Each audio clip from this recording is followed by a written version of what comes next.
Ba-da, ba-da, ba-da. Dun, dun. It's a raccoon with a talk show slinging culture facts you might not know. From the biggest flops to the greatest hits, this is Trash Can Tidbits. What's up, everyone in interweb land? I'm Beaton, this is Trash Can Tidbits, and I shall be your presenter for some cool facts for the week. Please sit back and enjoy. And here we go with fact number 1. Did you know that actress Natalie Wood was known for wearing a bracelet in almost all of her movies? It wasn't just for show either. She broke her wrist while filming the 1949 movie The Green Promise, and her injury left an unsightly bone protrusion on her wrist. The bracelet was placed there from that point forward to cover it up. Oh, the viewer can see her wrist, sans bracelet, in one brief scene in Splendor in the Grass. Fact 2. Did you know that the Best Picture winning film Chariots of Fire takes its name from the unofficial anthem of Great Britain? The song, Jerusalem, which was adapted from a poem by William Blake, contained the lyric, "Bring me my chariot of fire." Apparently, the screenwriter Colin Welland heard it while watching a BBC choir program, and was so inspired to use that lyric as the title of the film that the script even included a performance of the song at the end of the movie. Fact 3. Did you know that actor Ben Schwartz is known for voicing characters that have an association with the color blue? He notably plays Dewey on Disney's reboot of DuckTales, and he's currently enjoying great success as the voice of Sonic the Hedgehog, a movie I have seen now twice and have loved.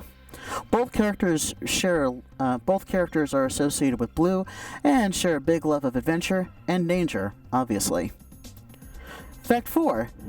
Did you know that a few of the notable guest stars on Friends were able to make appearances on the show because they did a movie with some of the cast members? A few notable examples are Bruce Willis, after starring with Matthew Perry in The Whole Nine Yards, and Gary Oldman, after he co-starred with Matt LeBlanc in Lost in Space. Bruce Willis even won an Emmy for his guest role. Fact 5. Did you know that the Nintendo Switch was able to match the number of Wii U units sold in its entire life cycle in a very short time? The Wii U only managed to sell about 12.5 million units in its 5-year tenure on the market. The Switch was able to pass that number, selling 14.9 million units in 10 months, making it the fastest-selling game console of all time. Fact 6. Did you know that Dracula was not the first mainstream novel to be released about vampires? In 1872, 26 years before Dracula was even published, the novel Carmilla by J. Sheridan Le Fanu was released. It told the story of a female vampire stalking a young woman, and was one of the first novels to openly address homosexuality.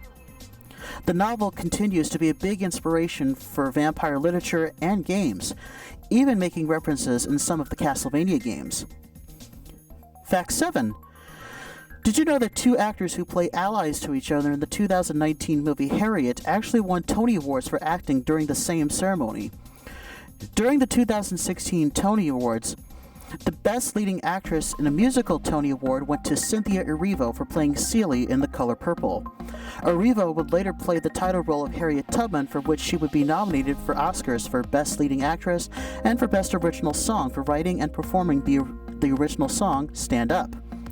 Also, during that same Tony Awards ceremony, Best Leading Actor in a Musical went to Leslie Odom Jr. for playing Aaron Burr in Hamilton. Odom would later play Harriet's friend and confidant, William Still, in the same film.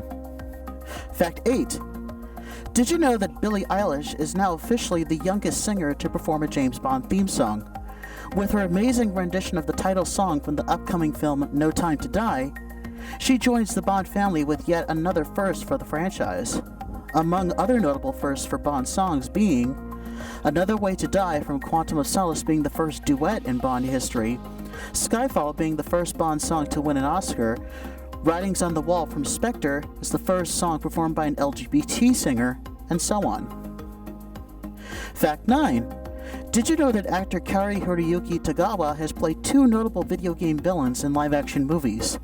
He played the evil sorcerer Shang Tsung in the first Mortal Kombat movie, where the part was actually written for him in point of fact, and he played Heihachi Mishima in the Tekken movie. He also played the video game exclusive villain Sensu in the video game Batman: Rise of Sensu. Fact 10.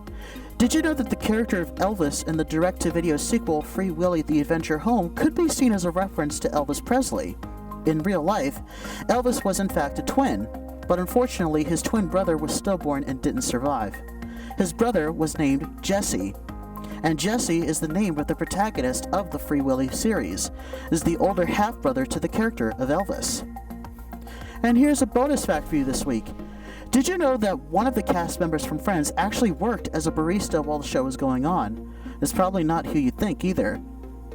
James Michael Tyler, who played Gunther, the barista at Central Perk, actually worked as a real-life barista at the time at a coffee shop called the Bourgeois Pig when he got the job of playing Gunther, the awkward Rachel-obsessed coffeehouse employee.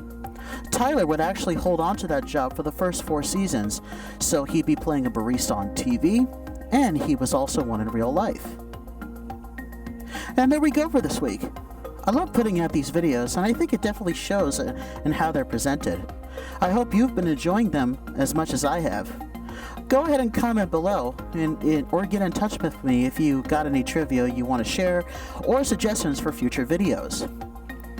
As always, please don't forget to like, subscribe to my channel, share my stuff, and ring the bell for future video notifications. Thanks for watching, and I'll see you next time.